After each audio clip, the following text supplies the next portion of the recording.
sur Espagnol tout simplement. Je m'appelle Miren Chou, je suis professeure agrégée d'espagnol et j'ai créé le site leblogdespagnol.com pour t'aider à progresser facilement en espagnol. Si tu es à la recherche de ressources, d'astuces et de stratégies pour simplifier ton apprentissage et accélérer tes résultats, tu es au bon endroit. Dans ce podcast, je partage avec toi des outils précis et concrets pour t'aider à atteindre tes objectifs en espagnol dans la joie et la bonne humeur.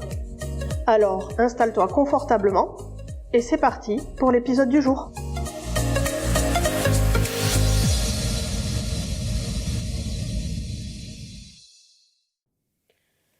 Hola hola, bienvenue dans ce nouvel épisode du podcast Espagnol tout simplement. J'espère que tu vas bien et que tu es bien installé parce qu'aujourd'hui, je t'amène faire un petit tour en Espagne. Pas un cours de grammaire, pas une leçon de conjugaison, non. Juste le plaisir de découvrir les plus belles villes d'Espagne à visiter absolument. Et surtout, je t'explique à chaque fois quels sont leurs atouts, pourquoi elles font chavirer les cœurs, et pour quand même mettre un petit peu de vocabulaire dans tout ça, je te donne pour chaque ville une expression typique ou une expression qui y renvoie. Alors que tu sois déjà tombé amoureux ou amoureuse de l'Espagne ou que tu sois encore en phase de flirt avec la culture hispanique, installe-toi confortablement, on part ensemble faire un tour de l'Espagne. 3, 2, 1, c'est parti!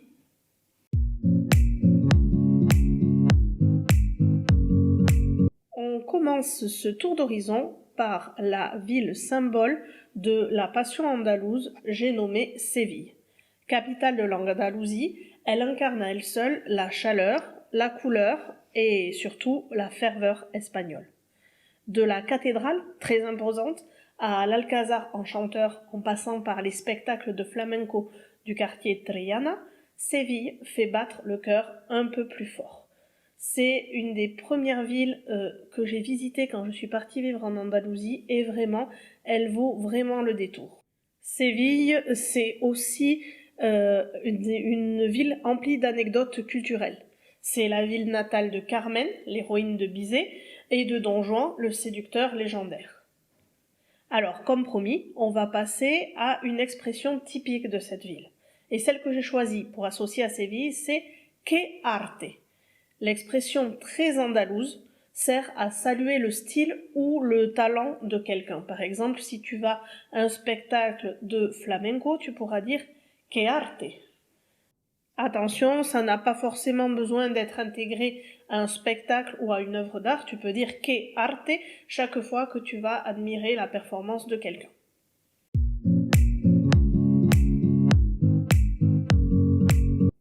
Allez, on fait un petit saut de puce et on va découvrir une deuxième ville espagnole ensemble.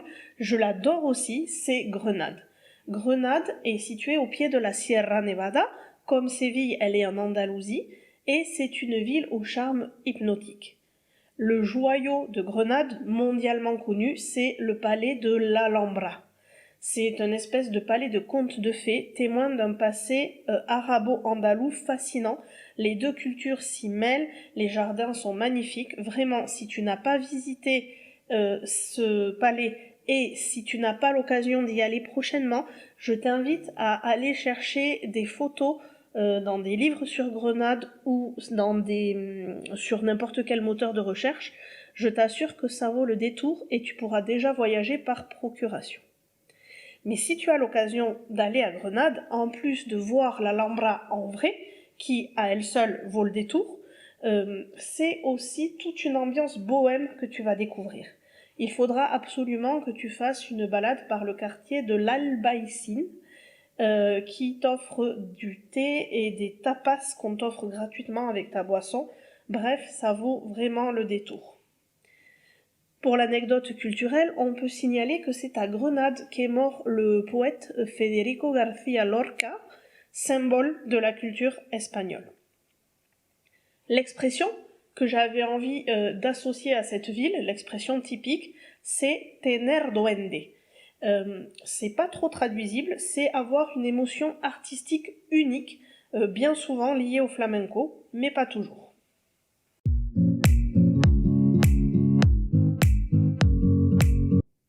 Pour la troisième ville de ce périple en Espagne, on change complètement de région, d'ambiance et on file à la découverte de Barcelone.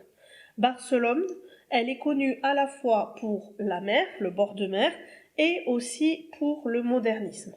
C'est la capitale de la Catalogne et elle allie l'animation d'une métropole européenne et le charme de la Méditerranée.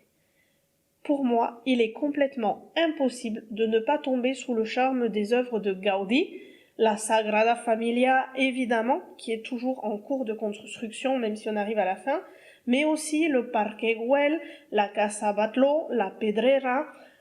Bref, Gaudí a laissé son empreinte partout dans la ville, son architecture est reconnaissable entre mille, mais vraiment, ça vaut le détour. Pour ce qui est de l'anecdote culturelle que j'ai voulu associer à Barcelone, on peut signaler qu'elle a été le berceau du modernisme catalan, ce mouvement artistique emblématique du XIXe siècle. L'expression locale, ça va être APA, ça s'écrit A-P-A. C'est une exclamation catalane qui exprime la surprise, l'enthousiasme ou l'encouragement.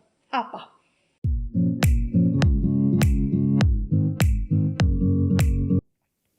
La ville suivante, dont j'ai envie de te parler, elle est quasiment à l'opposé de Barcelone.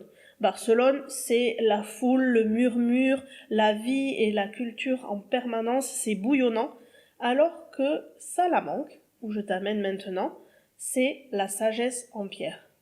C'est la ville universitaire par excellence. Salamanque rayonne par son patrimoine et son ambiance jeune.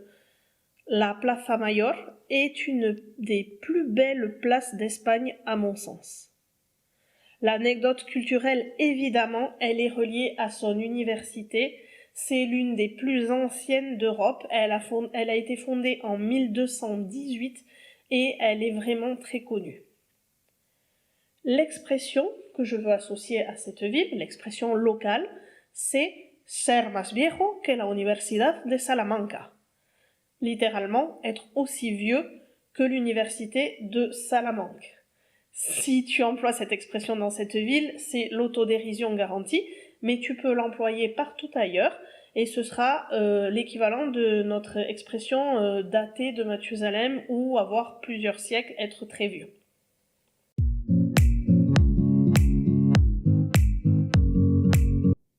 Évidemment, je ne peux pas aborder un périple à travers les villes d'Espagne sans évoquer la capitale vibrante qu'est Madrid. Madrid ne dort jamais. Entre les musées mondialement connus, les plus célèbres sont le musée du Prado ou le musée de la Reina Sofía. Les marchés animés, on connaît particulièrement le marché de San Miguel, les parcs géants comme le parc du Retiro, il y a toujours quelque chose à faire à Madrid. Tu ne pourras pas non plus visiter Madrid sans te rendre à la Puerta del Sol. Cette place géante abrite le kilomètre zéro, point de départ symbolique de toutes les routes espagnoles. L'anecdote culturelle que j'ai choisie pour associer à Madrid, c'est la tradition espagnole qui a précisément lieu lors du passage du 31 décembre au 1er janvier, aux 12 coups de minuit, à cette même Puerta del Sol. Les Espagnols, et le monde entier d'ailleurs, s'y réunissent pour manger 12 grains de raisin au rythme des 12 coups de cloche de minuit qui nous font entrer dans la nouvelle année. On dit que si tu réussis à manger les 12 grains de raisin au rythme des 12 coups de minuit, alors l'année qui s'ouvre t'apportera bonheur, chance et prospérité.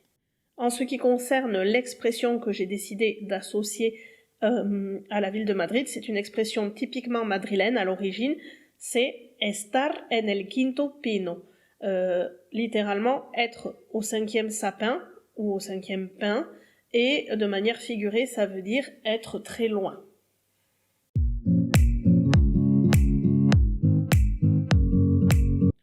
Je t'amène maintenant à la découverte de Saint-Jacques de Compostelle en Galice. Cette ville est la destination spirituelle la plus connue de l'Espagne. C'est la ville d'arrivée du célèbre chemin de Saint-Jacques de Compostelle, Santiago de Compostela en espagnol, et la ville respire la spiritualité et l'histoire. Pour l'anecdote, on raconte que les pèlerins du Moyen-Âge dormaient sur les marches de la cathédrale pour espérer une bénédiction au matin. Pour cette ville, j'ai choisi d'inventer une métaphore au lieu d'utiliser une expression locale, et une expression que tu pourrais utiliser et qui serait comprise par tous les Espagnols, même si c'est toi ou moi qui l'ai inventée, ce serait ir más perdido que un peregrino sin mapa. Aller plus perdu qu'un pèlerin sans carte géographique, sous-entendu être complètement perdu.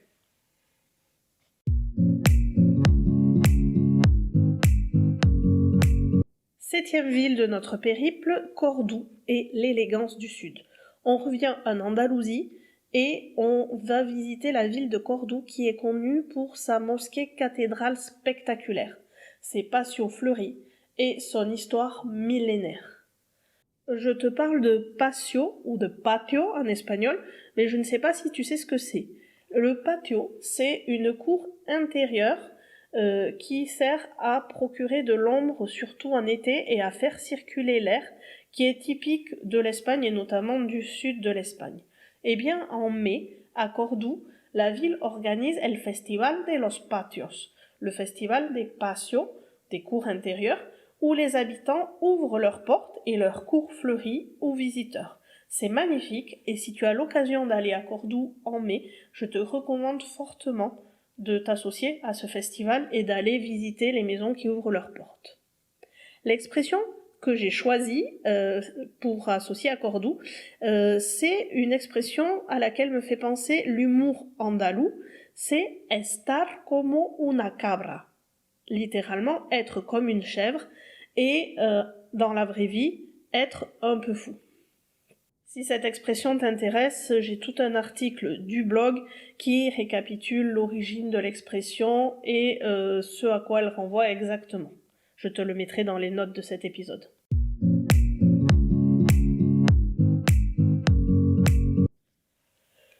J'avais aussi, pour ce tour des villes d'Espagne qui me plaisent, envie de t'amener à Valence. Valence, c'est la parfaite synthèse pour moi entre tradition et innovation. Célèbre pour sa paella, la vraie, et ses faillas spectaculaires, Valence est aussi une ville innovante, avec sa cité des arts et des sciences. Impossible de lister les villes à visiter en Espagne sans la mentionner. L'anecdote culturelle que j'avais envie de te raconter, elle est liée aux fallas, ces fêtes annuelles de la ville qui sont très célèbres. Pendant les fallas, on brûle d'immenses statues en carton-pâte dans un bruit assourdissant. Ambiance garantie, pareil, si tu as l'occasion, je t'invite à t'y rendre, ça vaut vraiment le détour. L'expression locale, c'est tindre més festa que un Valencia en falles. Pour une fois, ce n'est pas une expression en espagnol, mais une expression en valencien, et ça veut dire faire plus la fête qu'un Valencien pendant les fallas.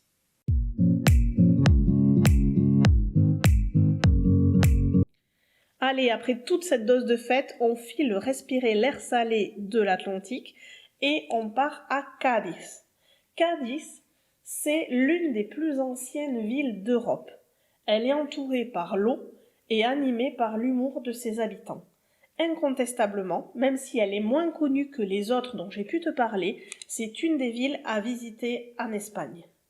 D'ailleurs, si tu veux y aller à un moment culturel intéressant, je t'invite à y aller au moment du carnaval. Le carnaval de Cadix est l'un des plus populaires et des plus satiriques en Espagne.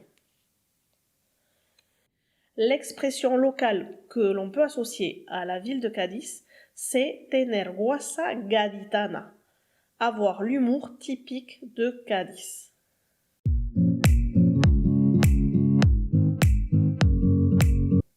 Voilà, on a fait le tour de 10 villes en Espagne que j'avais envie de te présenter et je vais t'en rajouter une 11e en bonus. Mon coup de cœur, c'est Guetaria. Attention, c'est basque et ça s'écrit sans U, ça s'écrit G-E-T-A-R-I-A. C'est un petit village de pêcheurs sur la côte basque, à 2 pas de San Sebastián, Et Guetaria, c'est un véritable havre de paix. Personnellement, j'y vais souvent pour me ressourcer, profiter de la mer ou déguster du poisson grillé. C'est aussi la ville natale de Juan Sebastián Elcano, le premier homme à avoir fait le tour du monde. Une statue majestueuse lui rend d'ailleurs hommage. Si tu vas à Guetaria, ne manque pas la balade sur le raton de Guetaria, une colline qui ressemble à une souris, ou raton en espagnol, et n'oublie pas non plus de déguster les vins typiques du Pays Basque, notamment le txakoli, et de goûter à la douceur de vivre locale.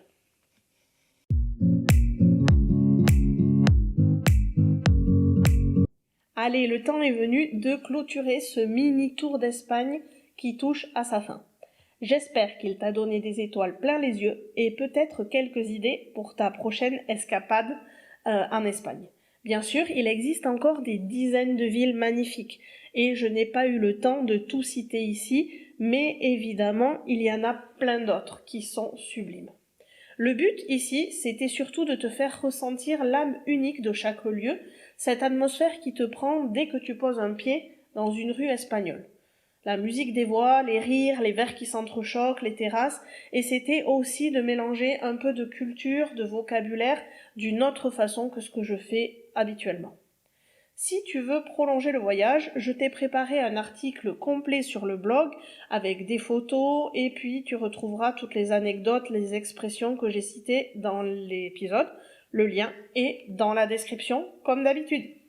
Si ce podcast t'a plu, n'hésite pas à le partager autour de toi, à lui mettre 5 étoiles ou un petit mot gentil. C'est ça qui me permet de continuer à te proposer un épisode tous les jeudis gratuitement et ça m'aide beaucoup chaque fois que tu le valorises à faire rayonner mon travail.